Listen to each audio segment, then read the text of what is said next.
Jesus Reigns, യേശു വാഴുന്നു ശുശ്രൂഷകളിലേക്ക് നിങ്ങൾക്ക് സ്വാഗതം.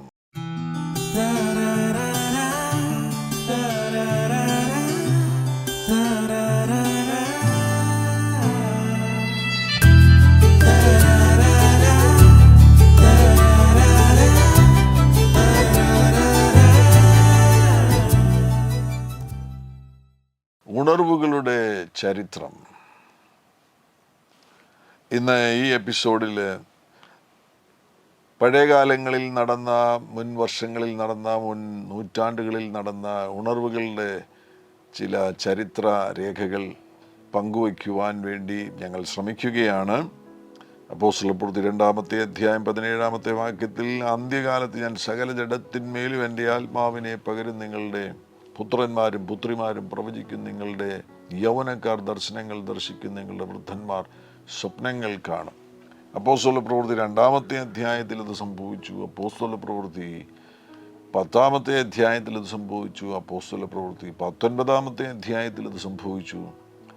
അപ്പോസ്തലപ്രവൃത്തി 28 കൊണ്ട് അത് അവസാനിച്ചില്ല, 28-ന് ശേഷവും അത് തുടർന്നുകൊണ്ടേയിരിക്കുകയാണ്. ലോകചരിത്രത്തിൽ അനേകം പ്രാവശ്യം ആവർത്തിച്ചത് അപ്പോസ്തലപ്രവൃത്തി 2-ാമത്തെ അധ്യായമാണ്. അപ്പോസ്തലപ്രവൃത്തി 2-ാമത്തെ അധ്യായം ലോകചരിത്രത്തിൽ പലവട്ടം ആവർത്തിച്ചു. ഇന്ത്യയിൽ ഇത് സംഭവിച്ചു, ലോകരാജ്യങ്ങളിൽ അത് സംഭവിച്ചു. അതിനെക്കുറിച്ച് ഗഹനമായി പഠനങ്ങൾ നടത്തുന്ന പ്രമുഖർ നമുക്ക് ദൈവത്താൽ ലഭിച്ചിട്ടുണ്ട്.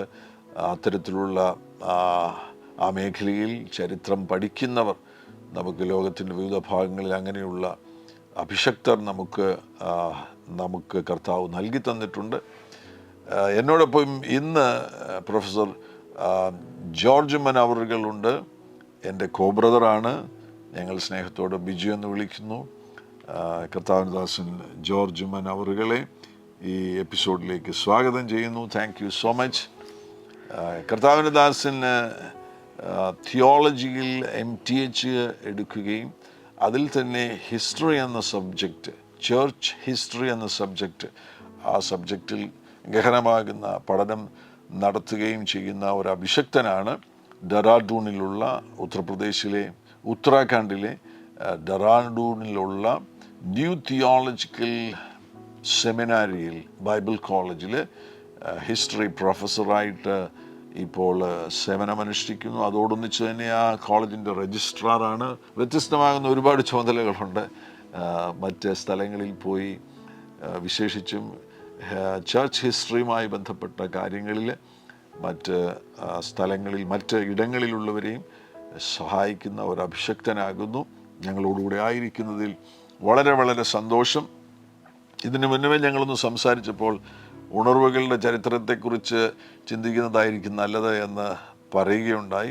അതിൽ തന്നെ നമുക്ക് പരിചിതമാകുന്ന ചില ഉണർവുകളിലേക്ക് ശ്രദ്ധ കേന്ദ്രീകരിക്കാം.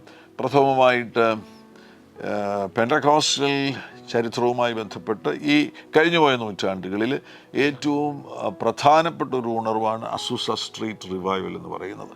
വില്യം ജെ സെയ്മൂറിൻ്റെ നേതൃത്വത്തിൽ നടന്ന അസൂസ സ്ട്രീറ്റ് റിവൈവൽ. ആ റിവൈവലിനെ കുറിച്ച് തന്നെ നമുക്ക് പ്രഥമമായിട്ട് ചിന്തിക്കാം. ചരിത്രത്തിൽ അതിനെക്കുറിച്ച് പഠനം നടത്തിയതിൻ്റെ അടിസ്ഥാനത്തിൽ എന്തൊക്കെ വിശദീകരണങ്ങളാണ് ഞങ്ങൾക്ക് തരുവാനുള്ളത്? വില്യം ജെ സെയ്മൂർ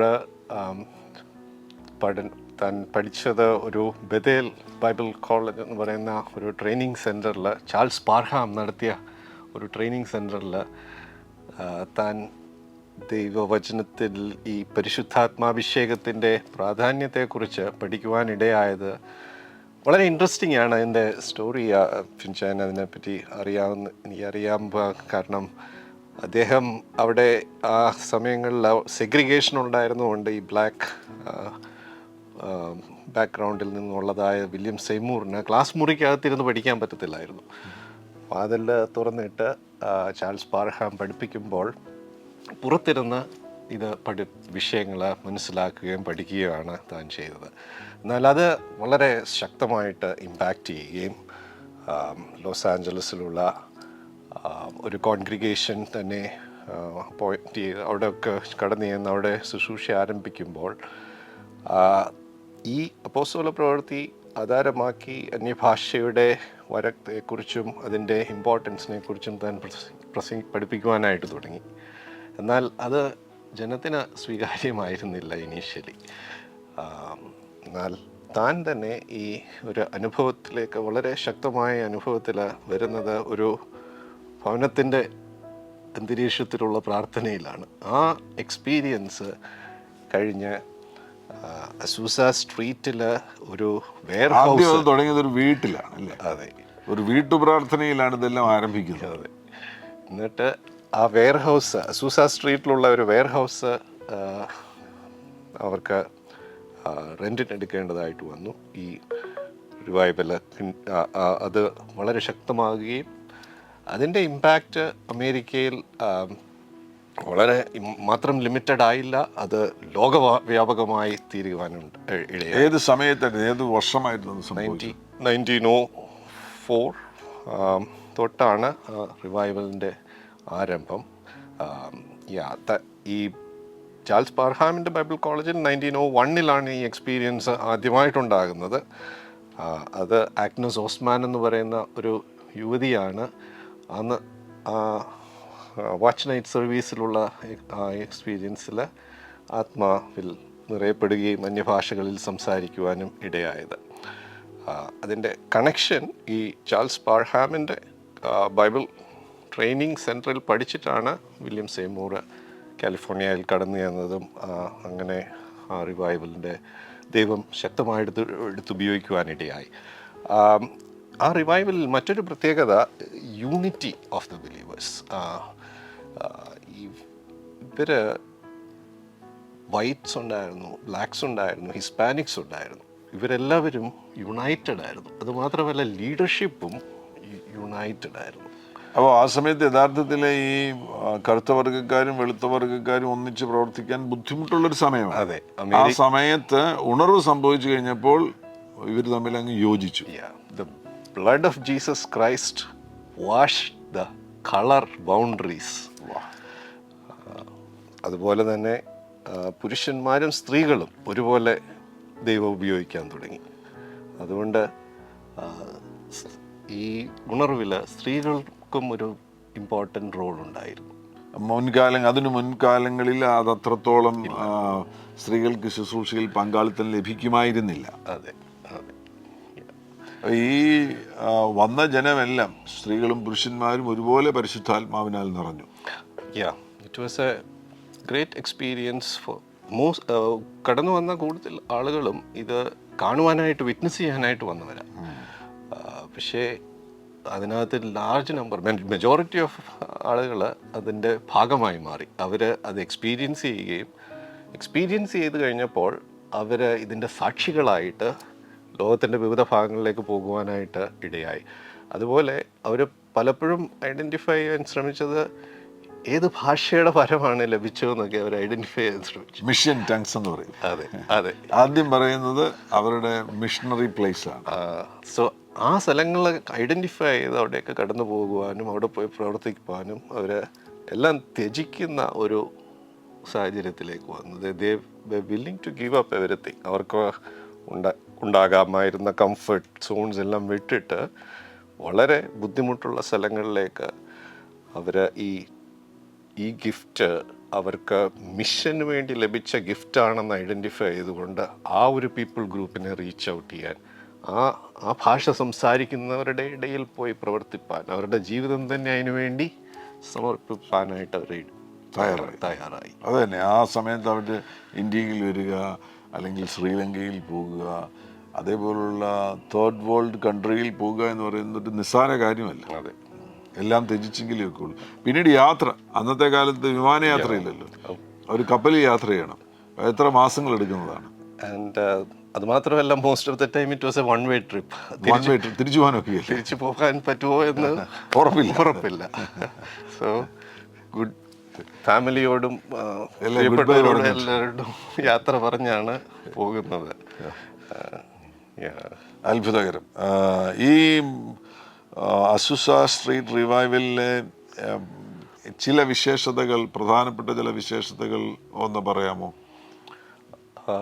ഇതിനെ പെട്ടെന്ന് ന്യൂസ് മീഡിയ അതിന് പ്രാധാന്യം കൊടുക്കുക തുടങ്ങി. Somehow it was the attention of some of the journalist, key journalist. അതുകൊണ്ട് അമേരിക്കയിലുള്ള പല അന്നത്തെ മീഡിയയും ഈ റിവൈവൽ റിപ്പോർട്ട് ചെയ്യാൻ തുടങ്ങി.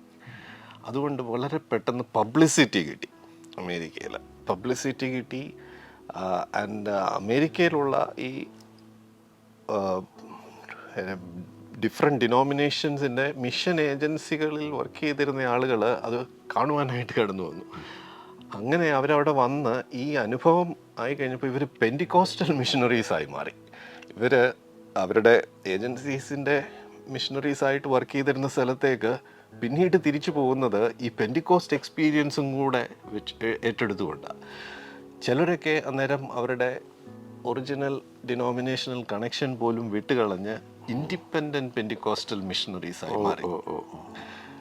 അതിനുശേഷം 1914 ഫോർമലി ഒരു പെൻറ്റിക്കോസ്റ്റൽ ഡിനോമിനേഷൻ ഫോം ചെയ്യുന്നത്, അസംബ്ലീസ് ഓഫ് ഗോഡിൻ്റെ. 1914 അതെ, 1914 ഫോംഡ് ആയിട്ടുള്ള അസംബ്ലീസ് ഓഫ് ഗോഡ് എന്ന് പറയുന്നത് അത് അസൂസ സ്ട്രീറ്റിൽ നിന്നുള്ള ഒരു പരിണിത ഫലമാണോ? അങ്ങനെ കൃത്യമായിട്ട് അങ്ങനെ പറയാൻ പറ്റത്തില്ല. കാരണം ചർച്ച് ഓഫ് ഗോഡും നമുക്ക് ഉണ്ട്.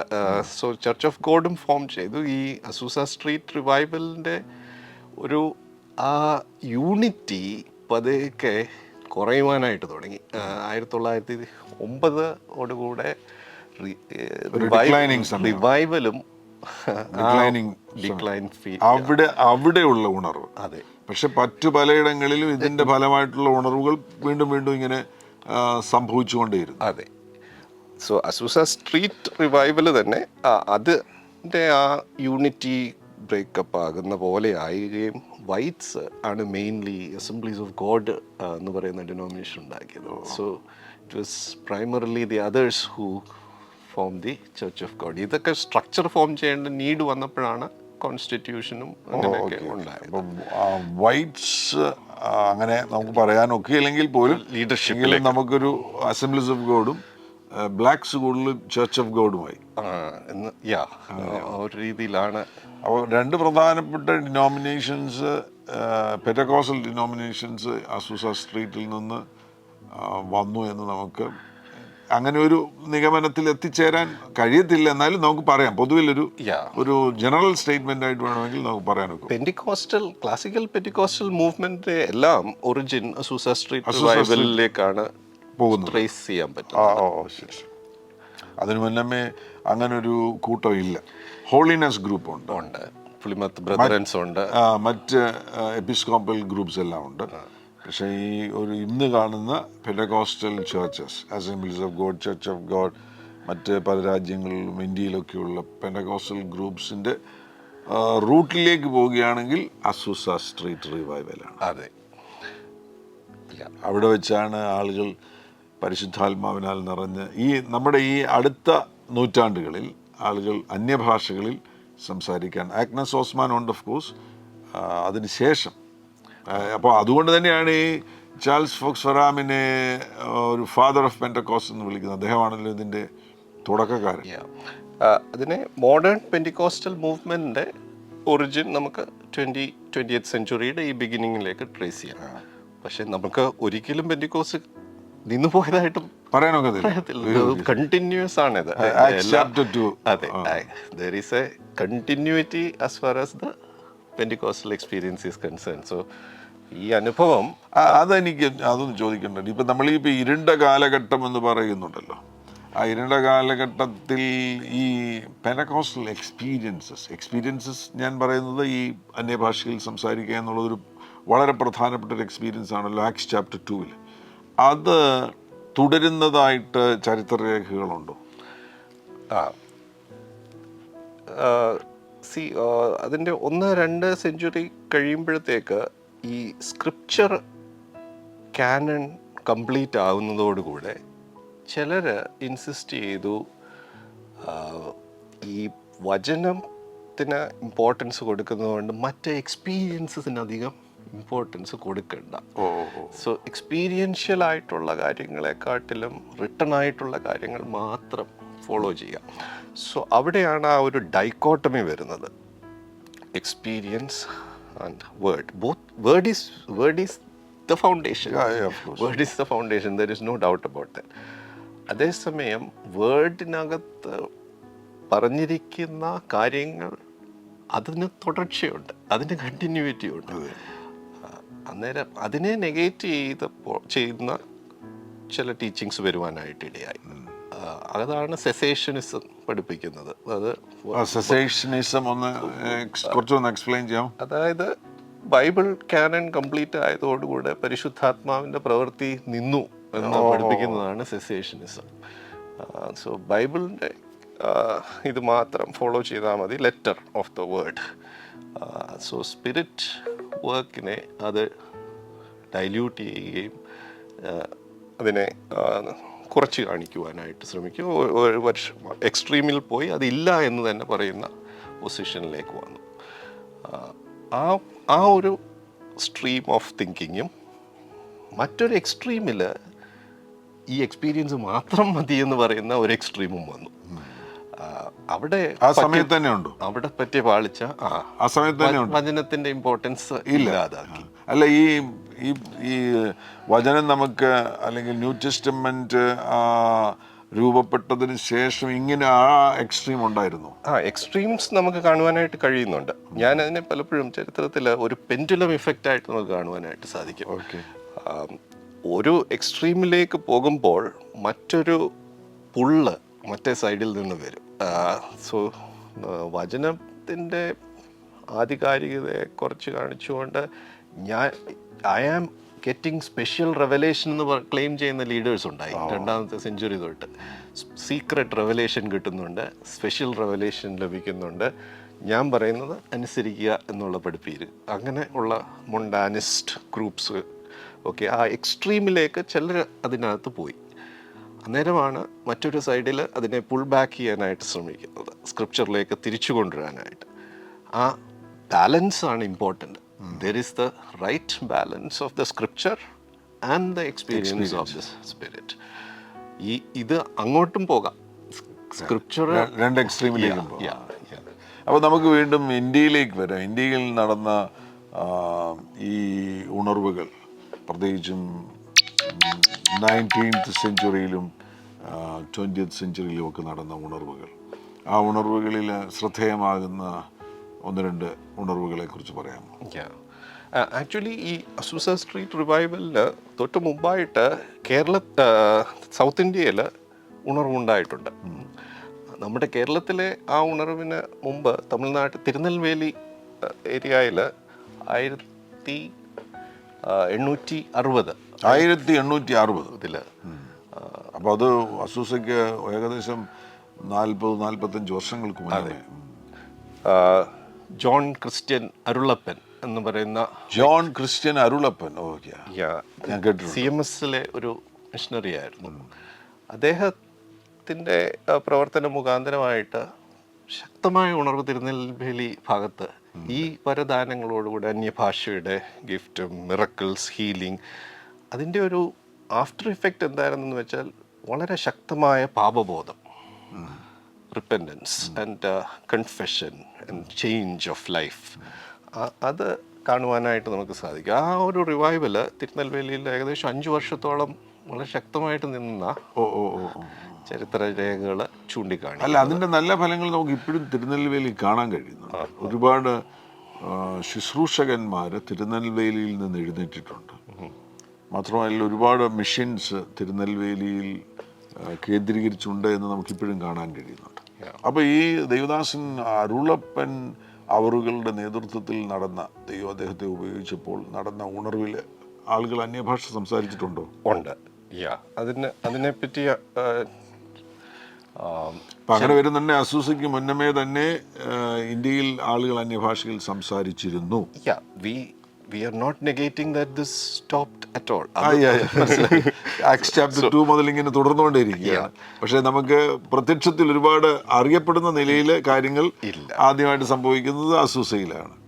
ഇപ്പൊ ഇന്ത്യയിൽ modern Pentecostal ഇന്ത്യയിൽ തന്നെ നടന്ന ഈ അരുളപ്പന്റെ നേതൃത്വത്തിൽ, കർത്താവിനദാസൻ അരുളപ്പൻ അവരുടെ നേതൃത്വത്തിൽ നടന്ന ഉണർവിലും അന്യഭാഷയിൽ സംസാരിച്ചെങ്കിലും മറ്റാരും അറിഞ്ഞില്ല അതിനെ. അതെ, ഇതിന് പബ്ലിസിറ്റി കിട്ടിയില്ല. ഞാൻ നേരത്തെ പറഞ്ഞപ്പോൾ അസൂസ സ്ട്രീറ്റിന് ഒരു വേൾഡ് വൈഡ് പബ്ലിസിറ്റി കിട്ടി. ദൈവം തന്നെ അങ്ങനെ ചെയ്തതാണ്. അതെ, കാരണം അതിനെ ലോകം മുഴുവൻ എത്തിക്കാൻ വേണ്ടി. അതെ. സോ അതുകൊണ്ട് ആണ് അതുമൂലം അവിടുന്ന് കടന്നുപോയ മിഷണറിമാർ പ്ലാൻ ചെയ്ത വർക്ക്സിനെല്ലാം ആ ഒരു റൂട്ട് ആയിട്ട് ബന്ധമുള്ളത്. ഈ ഇപ്പം മറ്റുള്ള റിവൈവൽസോ മറ്റുള്ള സ്ഥലങ്ങളിൽ നടന്ന ഈ എക്സ്പീരിയൻസിനൊന്നും അങ്ങനെ ഒരു ഇമ്പാക്റ്റോ അങ്ങനെ ഒരു സിഗ്നിഫിക്കൻസോ കാണണമെന്നില്ല. എന്നാൽ ഈ തിരുനെൽവേലിയിൽ നിന്ന് ചില സുവിശേഷകർ കേരളത്തിലേക്കും കടന്നു വന്നു. കേരളത്തിൽ വന്നതിൻ്റെ ഇമ്പാക്റ്റ് കേരളത്തിലും കാണുവാനായിട്ട് നമുക്ക് സാധിക്കും. CMS സഭകളിൽ ഉണർവുണ്ടായി. സ്വതന്ത്ര സഭകളിലും CMS സഭകളിലും ഉണർവുകൾ. അങ്ങനെ വന്ന ആരുടെയെങ്കിലും പേര് ചരിത്രത്തിലുണ്ടോ? നമ്മുടെ ട്രാവൻകൂർ ഏരിയയിൽ ആക്ച്വലി 1874-75 കാലത്ത് ഈ തിരുനെൽവേലി ഉണർവിൻ്റെ സ്വാധീനത്തിൽ വന്ന ശുശ്രൂഷയാൽ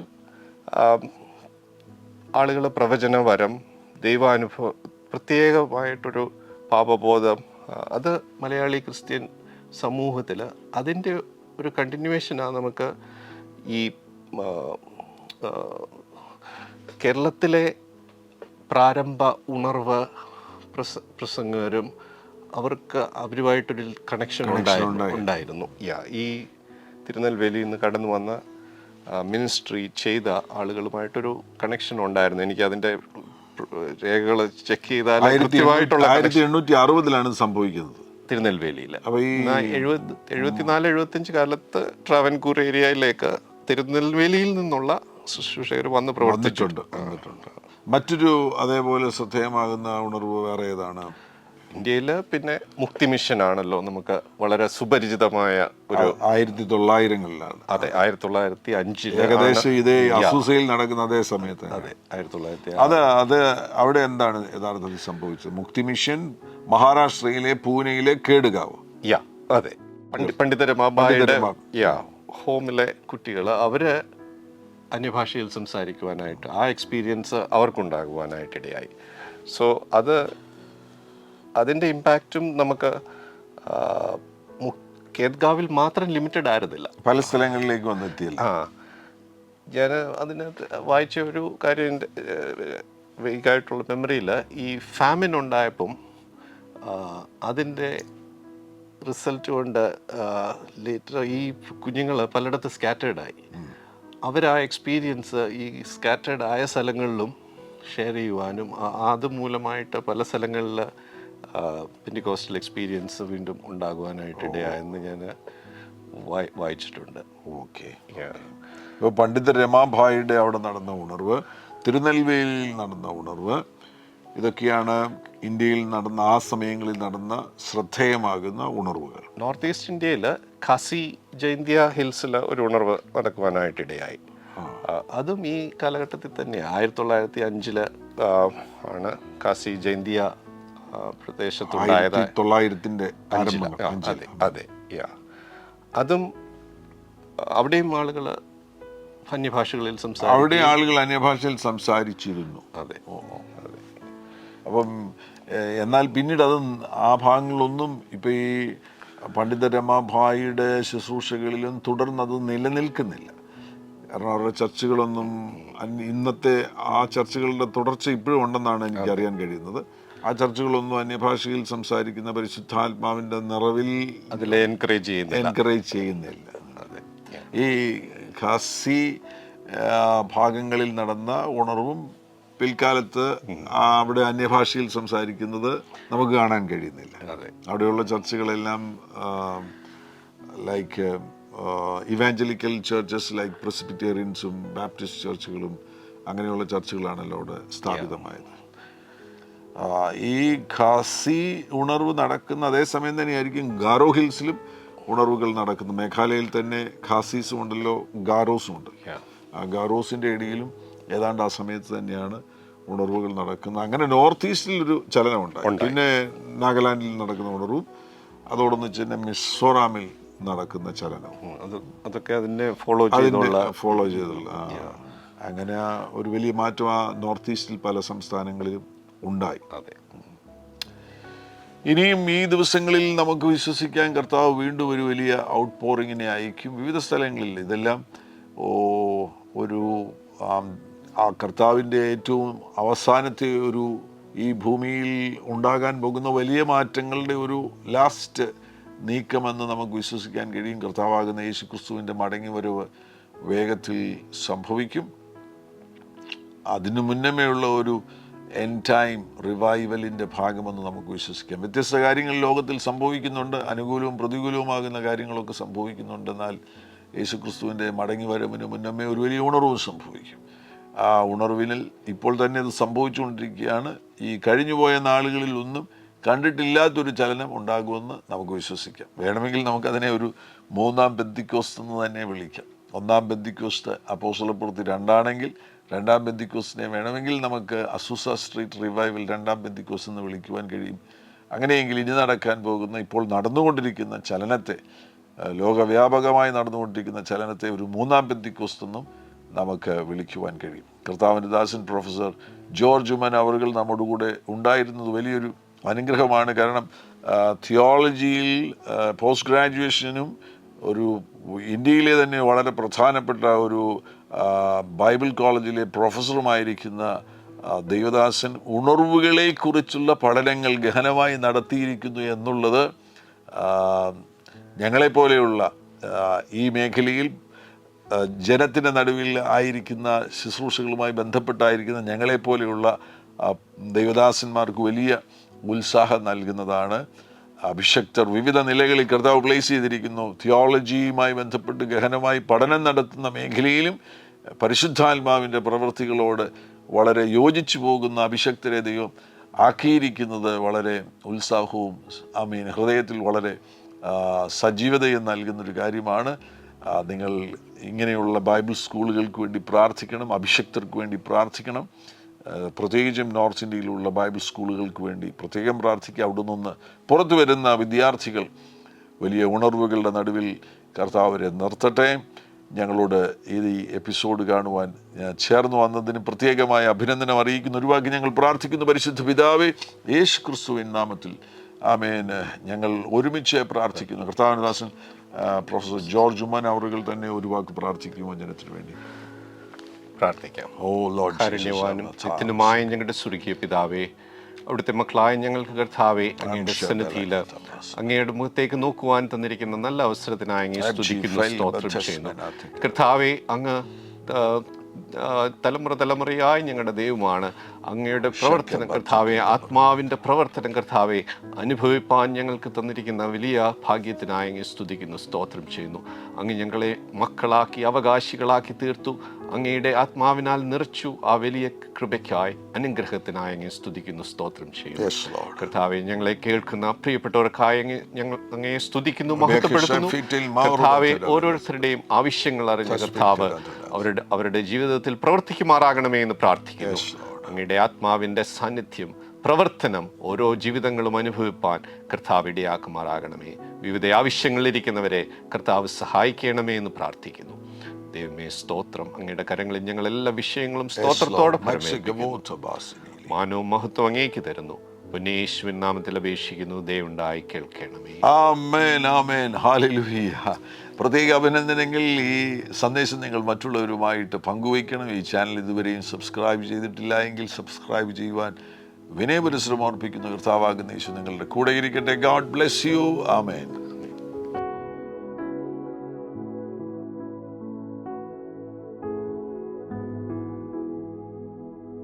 എല്ലാ പ്രഭാതത്തിലും 3 മിനിറ്റ് നീണ്ടു നിൽക്കുന്ന ഒരു ചെറിയ സന്ദേശം വാട്സപ്പിൽ അയക്കുന്നുണ്ട്.